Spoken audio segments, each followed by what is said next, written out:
Sitting on his left is the national chairperson, Comrade Senzeni Zokwana. And sitting on the left of Comrade Senzeni Zokwana is Comrade Joyce Mulwey Muroba, the national treasurer. And Comrade Soli Mapaila, the first Deputy General Secretary, has just sat down. On his right is Comrade Chris Matlaku, the second Deputy General Secretary, and on my far left is Comrade Tulas Nes, the Deputy National Chair. Comrade GS, I will then hand over to you. Welcome.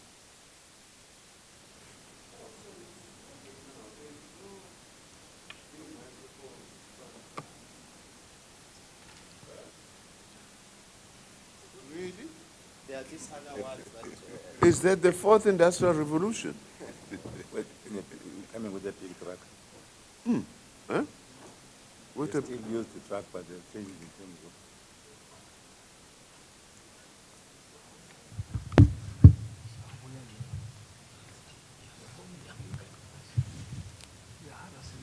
okay.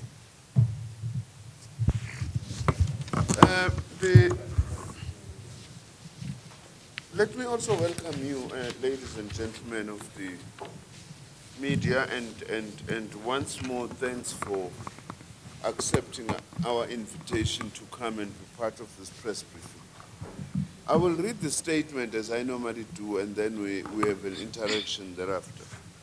The SACP Central Committee met here in Eguruleni over the weekend of the 17th to the 19th of August.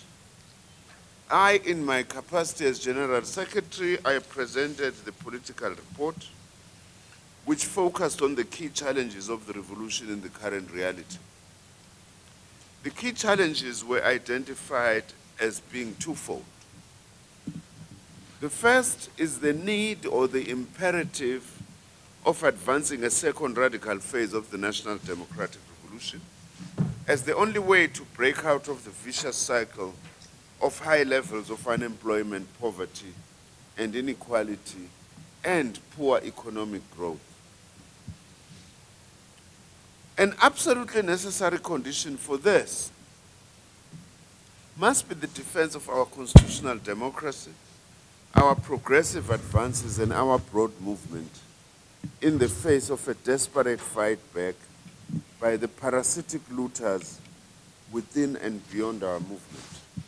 These twin and interrelated tasks demand the active reconfiguration of our alliance, the active formation of left popular fronts of all kinds, and the widest patriotic unity in defense of democracy and constitutionalism. It was therefore appropriate that the Central Committee also discussed extensively the challenges facing the sustainability of our key strategic state-owned corporations and local government, two major sites in which the challenges of parasitic looting has been concentrated. On state-owned enterprises,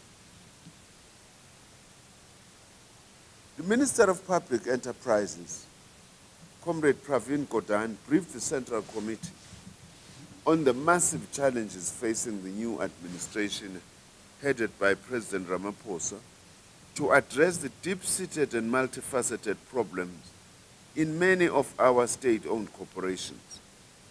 These problems relate to poor governance, weak capacity, failure to adapt to technological changes, bloated managerial structures, and above all, the wholesale parasitic plundering of our state-owned corporations amounting to tens, if not hundreds of billions of rand. The brazen nature and sheer scale of this looting is daily emerging. We expect more to emerge with ongoing criminal investigations and with the commencement this week of the Commission of Inquiry into State Capture headed by Judge Zondo. Those implicated in this plundering include members of company boards, politicians, senior managers, private companies, both established as well as some black-owned companies, often all operating in sophisticated syndicates. Much, but not all of it, it is linked to the Gupta family and their associates. There is also evidence of collusion in all of this on the part of multinational auditing firms, and even on the part of elements within our regulatory entities, like the South African Bureau of Standards, and of course from elements formerly in the leadership of the South African Revenue Services. The Central Committee expressed appreciation for the work of those ministers, senior government administrators, and whistleblowers now being undertaken to root out the cancer of corruption. New boards have been appointed, disciplinary measures undertaken against senior managers, lifestyle audits have commenced, and with the pressure mounting, there has been a string of hurried resignations.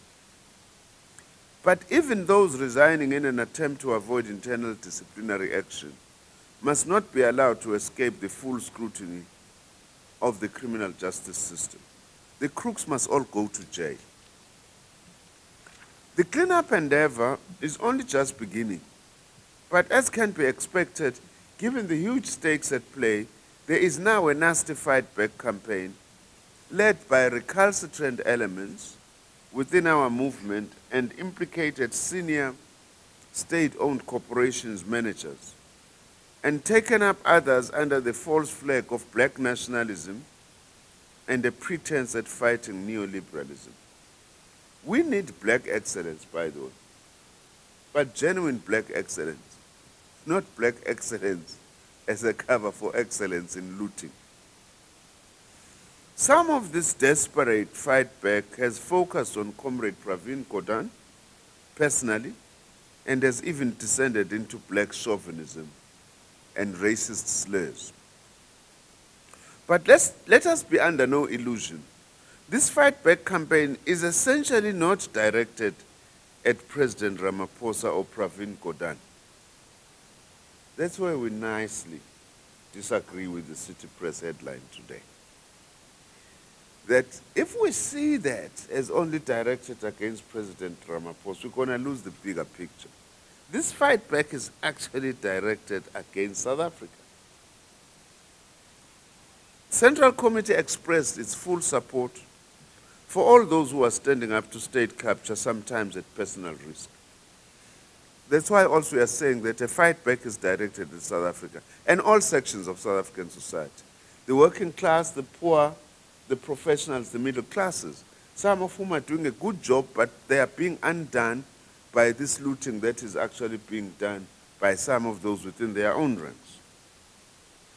The SACP pledges to be a steadfast ally in the struggle against parasitic looting. However, it is also important to realize that dealing with endemic corruption in the state-owned corporations and in our wider society will not on its own fix the problems within the state and specifically within the state-owned companies.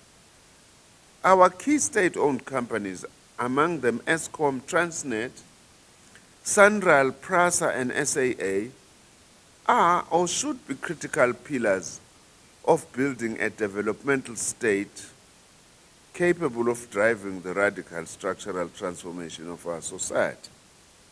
Put differently, we need state-owned corporations that are able to respond to the agenda of fighting poverty, unemployment, and inequality.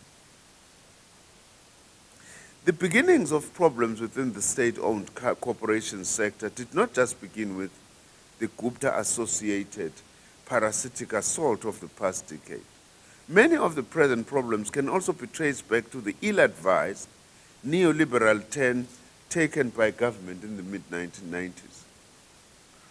Plans to privatize Eskom, to concession out Transnet port and rail operations, even to concession out parts of the metro rail system in the late 1990s and early 2000s, led to delays in recapitalization, notably in the case of Eskom generation capacity, which were later to have a severe impact on the economy.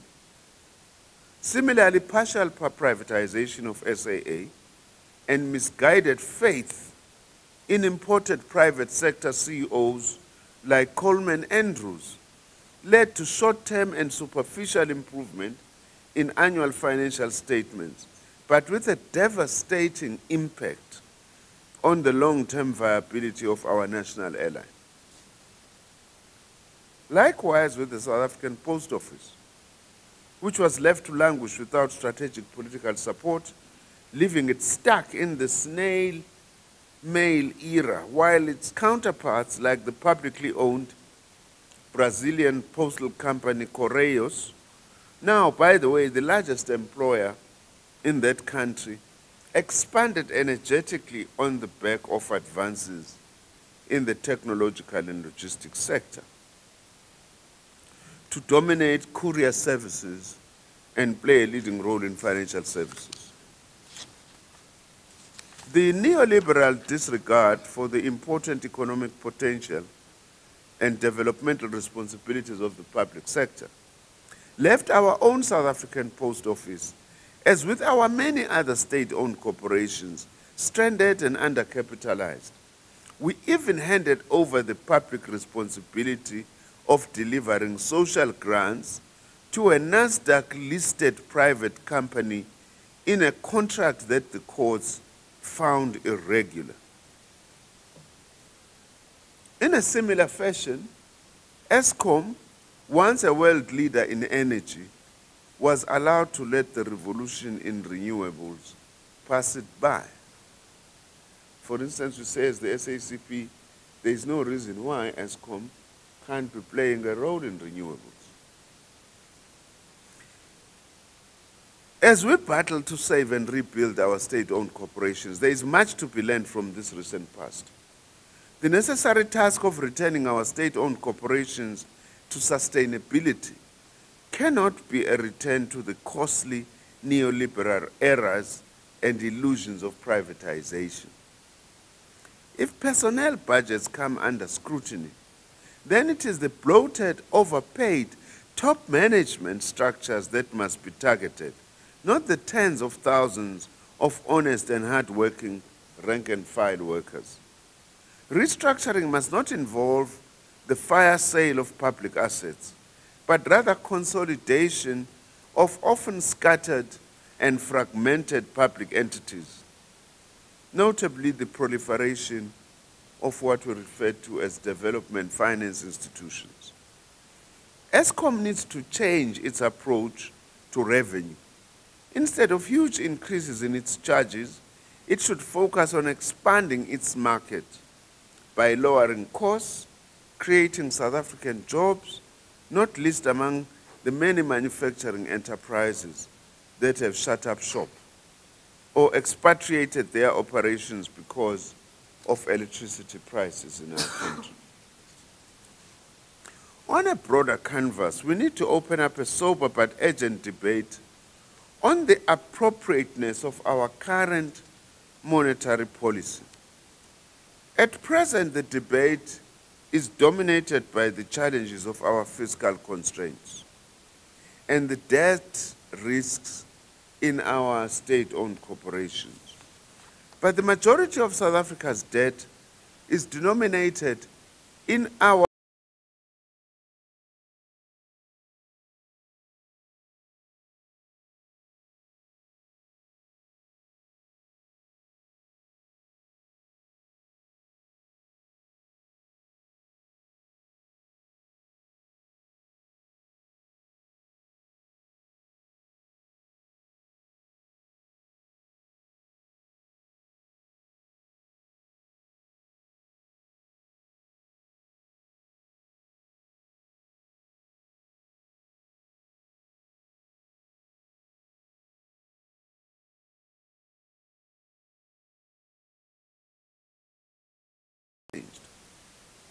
if and when necessary. As the SACP, we are not in denial about the difficult economic situation in which our country finds itself. However, we need to ensure that in approaching this crisis, we do not choke off any prospect for real job-creating recovery through excessively conservative macroeconomic policy or the short-term disposal of key public assets. Minister of Cooperative Governance and Traditional Affairs, Comrade Zweli Mkhize, who addressed our Central Committee, laid the basis for another important discussion at this Central Committee, briefing the party on government's Back to Basics Municipal Recovery Program. The Central Committee agreed that there are serious structural and systemic challenges that impact upon the viability of many municipalities, and that there is the need for a more structured approach to identifying and addressing the problem of municipal performance failures. Some of these challenges are rooted in the very advances made in local governance, since 1994. The abolition of local governance based on race, the integrating of previously divided communities under one municipal authority and tax base, establishing democratically elected local government throughout the country, and extending service delivery to the majority of the population and the poor who had been deprived of access to services and infrastructure under apartheid. However, the emphasis on municipal-owned revenue is an assumption based on an economic reality that simply does not exist in many localities, with high levels of unemployment and poverty, and the imperative of providing free basic services to the poor. The challenge of financial viability is further complicated by a number of grant funding allocations to municipalities with little integration among them. These allocations are also often a reflection of multiple but atomized projects into the local space by different national and provincial government departments that are often at variance with local integrated development plans. It's not uncommon that, for instance, 8 different national government departments and 6 provincial government departments are all doing some work or investing in the same municipality with very poor coordination, and that work not being related to even local economic development plans. So that's part of the problem, and we have to improve on that. The SACP supports the urgent interventions that government is undertaking, including national assistance to municipalities that are unviable due to weak administrative practices, like oversized structures and budgets that are not cash-backed, and so on. However, medium to longer-term solutions must include much greater alignment between different national economic investments, like special economic zones and other development zones, including the strategic investment projects of the Presidential Infrastructure Coordinating Commission, and poverty-stricken areas, and a sober review of the structural arrangements, including the number of district municipalities and small local municipalities. These are all systemic and structural challenges that call for much greater all-of-government cooperation. In other words, all arms and spheres of government must cooperate. However, a major destabilizing factor in local government is in political interference resulting in poor appointments, manipulation of tenders, the constant churn out of personnel as a result of factional battles driven by moneyed interests and corruption. These problems cannot be resolved simply through government intervention, when it is the party political level that is at the source of much of the degeneration. This is a key context in which the SACP is actively engaging our alliance partners around the imperative and necessity for a major alliance reconfiguration. In other words, we cannot be able to address these problems at local level unless we also change the manner in which the alliance is functioning and the relationship amongst the components of the partners of this alliance. The Central Committee resolved to focus on local government in this year's Red October campaign. Amongst other things, we will continue to expose corruption and bureaucratic indifference in local government. In working closely with local communities, organizing around legitimate local and sectoral grievances, the SACP condemns the widespread development of a lumpen culture of destruction of public and community property. Central Committee was very strong on this. There is absolutely no need, no matter what the complaints are, to be destroying public property by communities. A local demand for a road leads to the destruction of a library or a clinic. Dozens of schools are burnt down, supposedly to advance the call for a change in a municipal demarcation. Legitimate frustration with pure commuter rail services is exploited by hidden hands to actively sabotage dozens and dozens of coaches and infrastructure. Behind much of this senseless and self-defeating destruction of public property are counter-revolutionary business interests manipulating community frustrations and particularly exploiting and in some cases funding alienated and anarchic youth. The absence of effective local level political leadership and local government aloofness and neglect feed into this wave of anarchic alienation.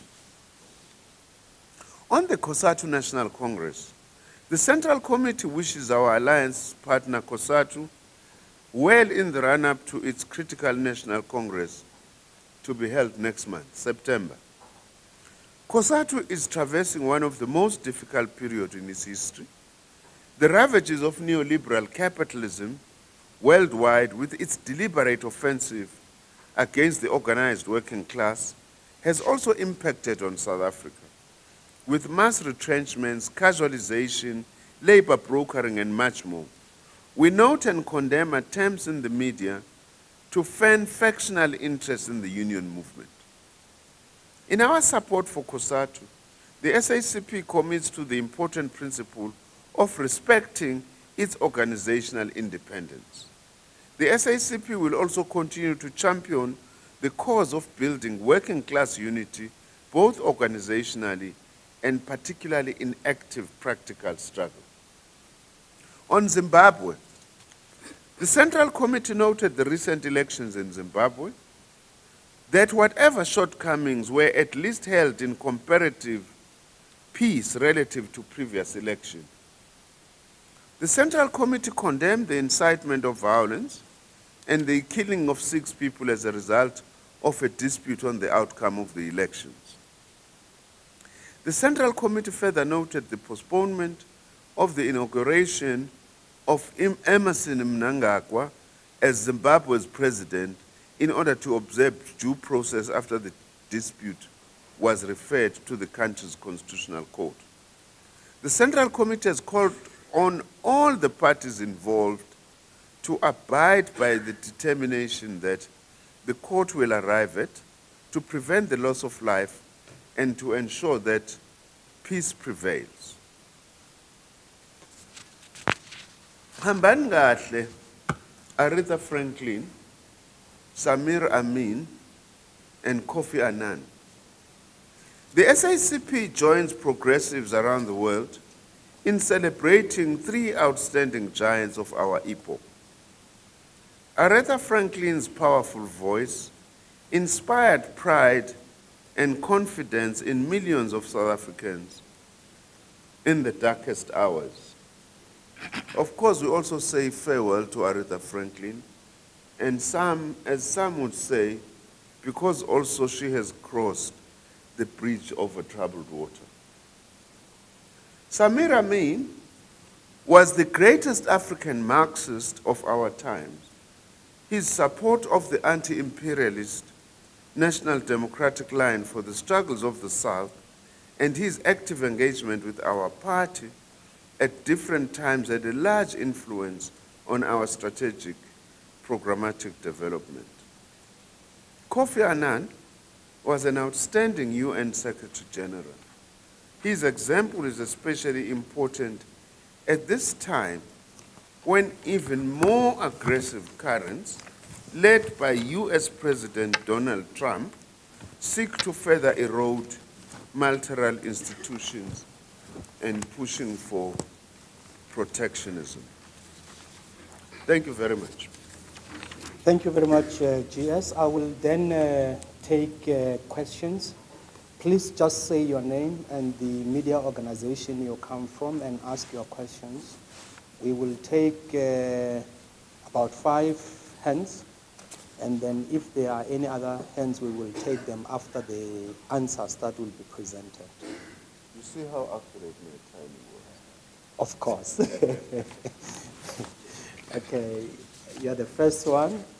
You're the second one. Is there any other hand? In the absence of any, oh, you are the third one, and then, yeah, in that order.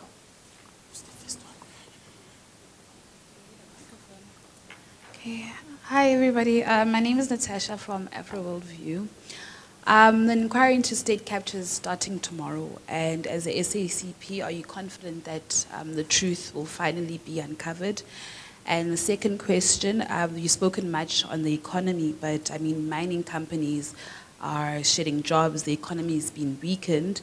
What do you as the SACP suggest government should do to ensure that the country's economy reaches its full potential? Thank you.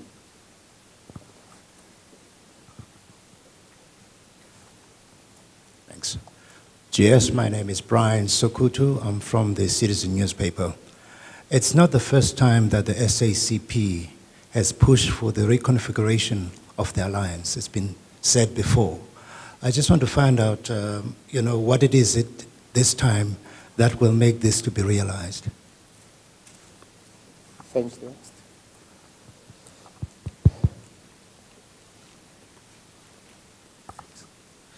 I'm Siviwe Fegeta from Independent Media. Siviwe Fegeta. Yes. My question is also on the issue of reconfiguration. I wanted to ask you, I mean, with the Political Alliance Council now expected to sit more regularly, and with the Alliance Summit expected in October, with the ANC preparing for elections next year, they are already, they were expected to have the issue of selection process underway, but this was delayed. But looking at their guidelines as they prepare them, even though they have not started, it's the same guidelines that they would have been using, which you problematize in your reconfiguration document. It's particularly the issue of the list process. For example, to be more specific, let me just read to you. The ANC says the list process is an ANC process and all candidates stand as ANC members. Provision will be made for the effective participation of the alliance in the process. There will be no reserved seats for any organization within or outside the alliance on the list because MPs are ultimately accountable to the ANC. And in your reconfiguration document, you actually specifically say, gone are the times when alliance members are going to be subjected to an ANC process. If needs be, there must be, all alliance partners must be given opportunity to have their own list processes, and then they must be amalgamated together through an alliance process. But in terms of the current wording of the ANC guidelines, they are actually at odds with what you want to pursue. So I just wanted to, as part of your participation in the Alliance Political Council and in the Alliance Summit that is upcoming, are you also going to be pushing the ANC for the change of the guidelines as they exist? Thank you very much, Sibiwa, and leadership.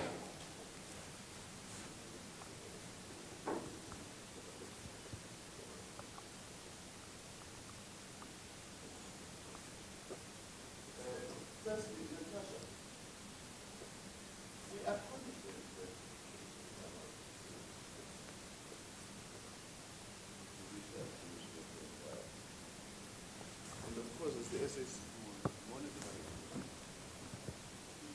hearing procedures closely as they unfold. Remember also who were the organizations that first called for such a commission. Of course, I think that maybe one omission in our statement, which wasn't intentional. The Central Committee did discuss the issue of the retrenchments in the mining industry. We strongly condemn those. We welcome the initiative of the Minister of Mineral Resources to engage these companies. Surely it cannot be that in a country like ours, with such high levels of unemployment, that mining companies just willy-nilly retrench so many workers, as per the numbers that we are actually hearing. As the SACP, we will be joining the progressive trade unions who are fighting against such retrenchments to be in the streets with them in order to actually prevent such job. It is actually planned job loss bloodbath. It can be nothing else. So the Central Committee did express itself along those lines. Look, let me just put it bluntly like this. The ANC guidelines, as written, they do not detract from the fact that the ANC is aware of what needs to be done if we are to have a united alliance going into the elections.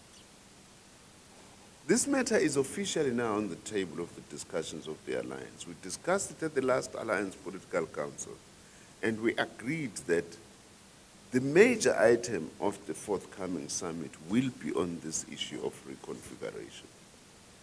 We all jointly, including the ANC, have a responsibility that we must run an inclusive election campaign, which is what we are interested in as the SACP. And also the ANC and all of us should be able to correct mistakes we've made in the past so that we do not find our situations in a situation like we were in 2016. So as the SACP, we haven't changed an inch in terms of saying we need an inclusive process. We need alliance partners to have more of a say. In fact, we need a reconfigured alliance to emphatically win the forthcoming elections and to be able to improve governance post the 2019 election. But I'm sure my comrades may want to add here. No, Kabelo agrees with your summary, so I agree. Oh, Kabelo is agreeing. Yeah. Oh, yes, okay. Yeah. What will make the reconfiguration become successful this time, since it is not a new issue? Oh. What will make it successful? This time, since it is not a new issue. Well, it's not entirely correct. Yes, it's not a new issue, but it's not entirely correct that the manner in which it has been put on the table now is relatively new. Us coming out of our own Congress and the ANC itself recognizing, in fact, all the partners are agreed that we have to discuss this matter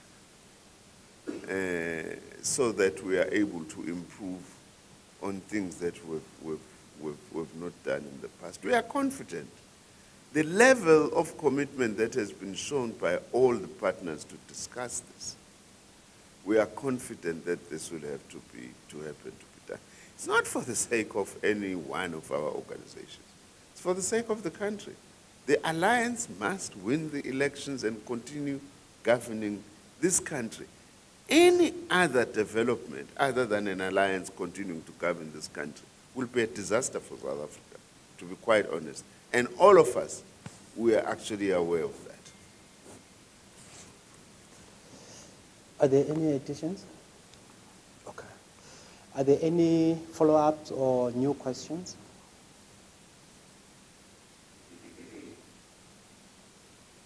I would just say that the answer was not direct. Will they push for the change of the guidelines as they exist?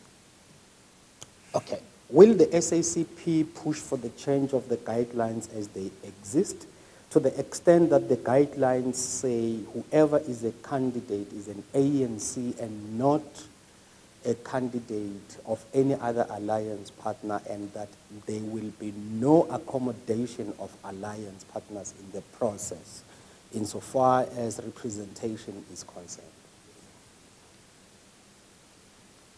Oh, okay. I was wondering whether Alex is answering or restating the question. I'm restating the question. Oh, I know that if I don't restate this question, I will have to answer it after this press briefing.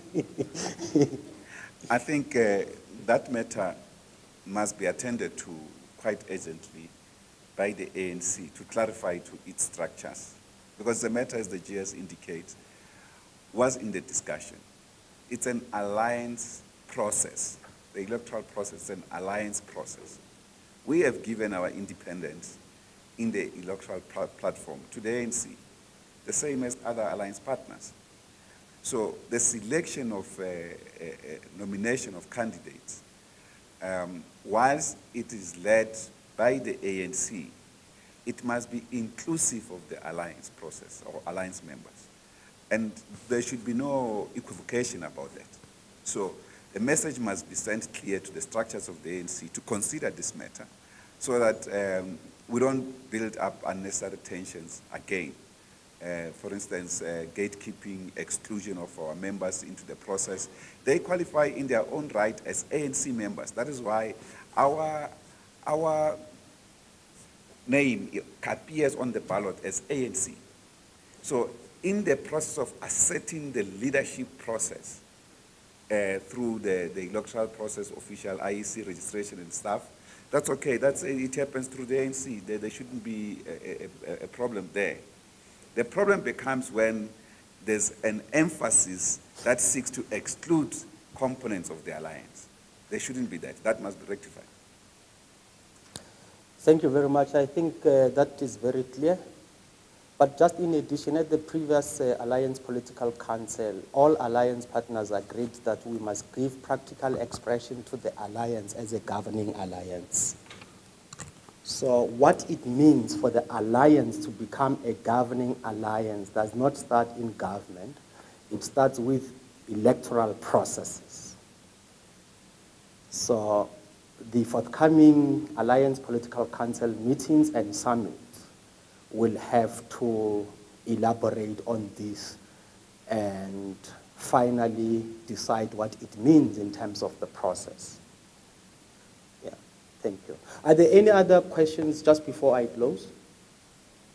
Okay, thank you very much. Thank you very much. We really appreciate your presence at this press briefing. Thank you.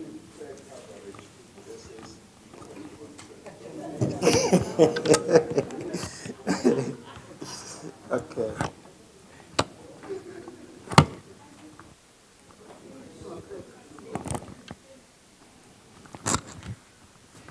Just the last word, lunch is served on the first floor. But that first floor is numbered differently. It's actually what we are used to as the ground floor. So it's fine. Yes. Yes, Please don't leave here and See, the SACP didn't look up. we are sharing, we are not buying.